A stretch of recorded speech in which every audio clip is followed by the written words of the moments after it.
میرا نام سکندر ہے اور ہم لوگ لاہور کے ماڈل ٹاؤن میں رہتے ہیں۔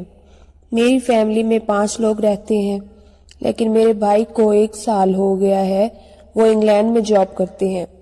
اس کی شادی 2 سال پہلے ہوئی تھی۔ جو میری بھابھی بنی ان کا نام تارا ہے اور وہ میری بہن کی دوست ہے۔ وہ شادی سے پہلے میری بہن کے ساتھ یونیورسٹی میں پڑھتی تھی اور اب بھی میری بہن یونیورسٹی وین سے جاتی ہے، پر کبھی کبھی میں اس کو بائک پر چھوڑ آتا ہوں۔ گھر میں کل 4 کمرے ہیں، 3 اوپر اور 1 نیچے۔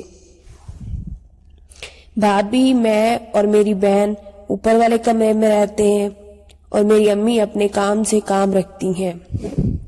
میں موبائل شاپ چلاتا ہوں۔ یہ سب اچانک ہی شروع ہوا۔ اس دن سنڈے تھا، امی اور میری بہن خالہ کی طرف گئے تھے۔ میں دن کو 1 بجے اٹھا اور نیچے گیا تو وہاں صرف بھابھی تھی۔ میں نے امی اور بہن کا پوچھا تو پتہ چلا کہ وہ خالہ کے گھر گئی ہیں، اور پھر میں مارکیٹ چلا گیا۔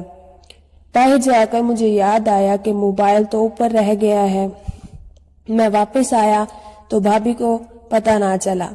اوپر گیا تو سوچا پہلے نہا لوں، پھر لائٹ نہ چلی جائے۔ میں واش روم میں گیا پر دروازے کو لاک نہیں کیا۔ میں نے کپڑے اتارے اور نہانے لگا۔ اس وقت میرا ایل کھڑا تھا۔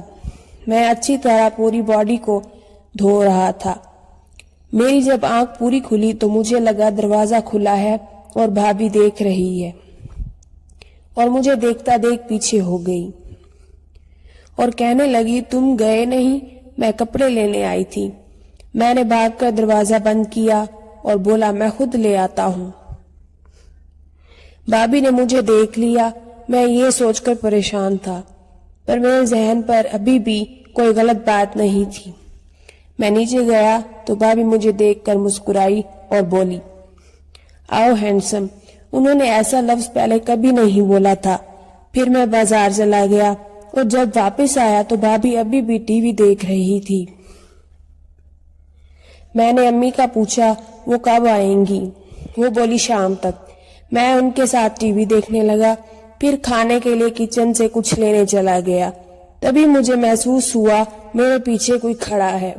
میں نے دیکھا تو بھابھی تھی اور وہ بولی، کیا چاہیے؟ میں بنا دیتی ہوں۔ میں نے کہا، کچھ بھی بنا دیں، اور میں اپنے روم میں چلا گیا۔ میں پزل ہو رہا تھا کیونکہ بھابھی میرے قریب ہو رہی تھی۔ 20 منٹ بعد بھابھی میرے لیے کھانا لے کر آئی اور میں بیڈ پر بیٹھ کر بولی، تمہارے پاس کوئی اچھی سی مووی ہے؟